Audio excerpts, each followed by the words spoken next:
9 tahun pernikahan yang dijalani Jonathan Frizzy bersama Dena Devanka, tak ubahnya kemarau yang tersaput hujan semalam.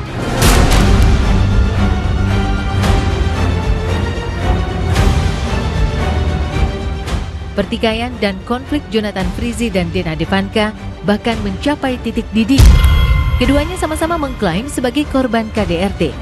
Namun yang paling mengejutkan adalah pengakuan keluarga Ijong.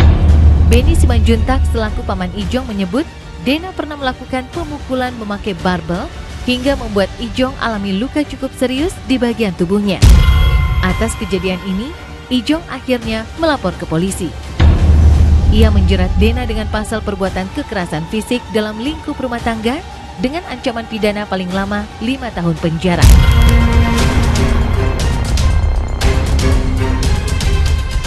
Sejumlah bukti telah diserahkan Ijong ke pihak berwajib. Ijong memiliki keyakinan bahwa Dena lah yang selama ini kerap gelap mata dan melakukan tindak kekerasan terhadapnya. Di tengah prahara rumah tangga yang kian memanas, Dena dan Ijong masih tinggal satu atap. Namun, saat kami mendatangi kediaman keduanya di kawasan selatan Jakarta, baik Ijong maupun Dena tak ada di rumah. Kita dari Indosiar, Kak. Mau tanya, Bang Jonathannya ada di rumah nggak? Ya, mana ya, Kak? Oh, pergi. Mana ya, Kak? Oh, syuting ya? Tapi tadi ada di rumah nggak? Tadi ada di rumah nggak? Tadi. Makasih, Mbak. Jadi selama ini saya diam, bukan berarti berita simpang siur di luar sana itu benar. Saya datang sini sekarang karena ada tuduhan terhadap saya. Jadi saya harus membela diri saya gitu. Dan saya mau jelaskan kalau saya tidak pernah melakukan KDRT. Kasian lah, saya udah membangun karir 20 tahun, terus teman-teman beritain karena dengar sana sini, saya dibilang KDRT. Saya tidak pernah menyakitin siapapun seumur hidup saya. Beliau tidak melakukan KDRT, tapi nanti kita buktikan justru beliau ini yang menjadi korbannya. Kalau ancaman memproses secara hukum, setiap warga negara berhak, tapi yang membuktikan nanti kan penyidik.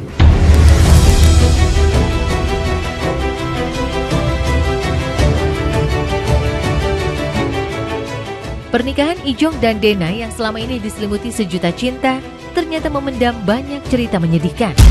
Di balik cap pasangan serasi yang kerap menebar momen romantis, rupanya Ijong dan Dena harus dihadapkan dengan permasalahan rumah tangga yang cukup pelik.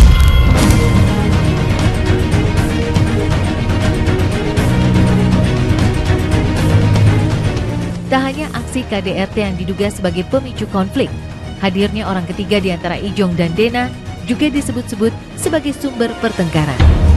Meski Ijong menampik adanya gangguan pihak lain dalam pernikahannya, namun ia tak bisa meredam ketika nama Ririn Dwi Ariyanti menyeruak ke permukaan. Benarkah kecemburuan Dena terhadap kedekatan Ijong dan Ririn yang selama ini menjadi akar masalah? Ataukah ada permasalahan pelik lain yang membuat Ijong dan Dena harus berseteru di ranah hukum? Tidak ada perselingkuhan, apalagi nikah siri, tidak ada nikah siri. Tidak ada gara-gara yang lain juga ada. Nggak ada dekat apa-apa, kita profesional, teman kerja semua. Kalau di rumah gimana komunikasinya? Buat anak-anak baik-baik aja. Baik-baik aja ngomong.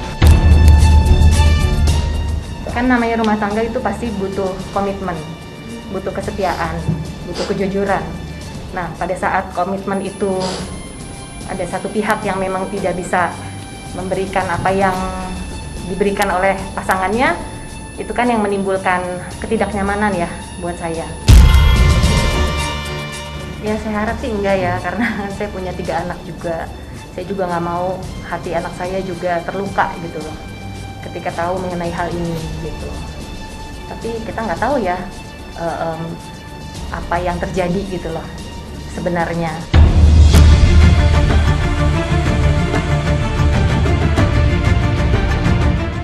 Polemik dalam pernikahan Ijong dan Dena memang menyimpan sebuah teka-teki. Baik Dena maupun Ijong enggan mengungkap secara gamblang apa sebenarnya yang menjadi pangkal permasalahan. Namun yang pasti, hubungan pasangan yang dikaruniai 3 orang anak itu berada di ujung tanduk. Gugatan cerai yang dilayangkan Dena menjadi puncak dari permasalahan lantaran cara kekeluargaan tak mampu meredam pertikaian.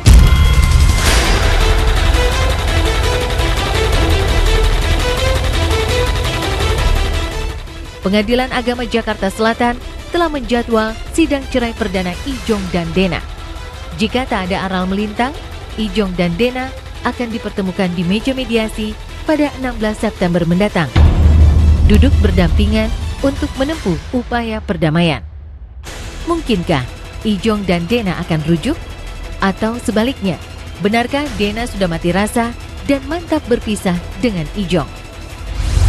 Pada saat beberapa tahun ini ada penjelasan yang ibaratnya saya meminta suami untuk klarifikasi, tapi dia tidak bisa memberikan saya jawaban yang masuk akal, misalnya gitu ya.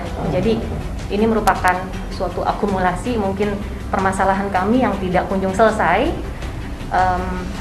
Akhirnya ya seperti itu ya.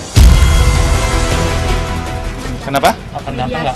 Panggilan mediasi akan Nanti kita kabarin. Nanti dikoreksikan dengan lawyer Minang ini. Yang terakhir mungkin Jong, harapannya Jong di permasalahan ini apa sih Jong? Ya semoga semuanya bahagia, baik-baik aja. Aku juga kan selama ini diam, itu dia gitu, karena masih menghargai banyak pihak. Gitu aja. Baik-baik saja dalam artian ingin kembali baik-baik saja dengan Dena atau seperti apa? Nanti aja deh.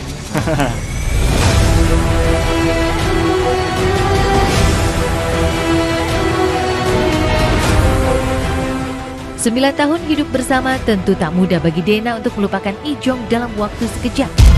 Dena tak bisa membohongi diri sendiri bahwa cinta itu masih tumbuh subur dalam hatinya.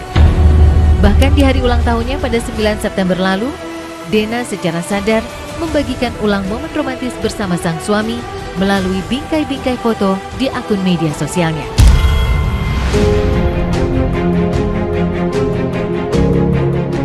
Dena mengenang kembali kejutan demi kejutan yang diberikan Ijong kepadanya yang tak pernah terlewatkan setiap tahunnya. Dan tahun lalu menjadi perayaan ulang tahun terakhir Dena bersama Ijong.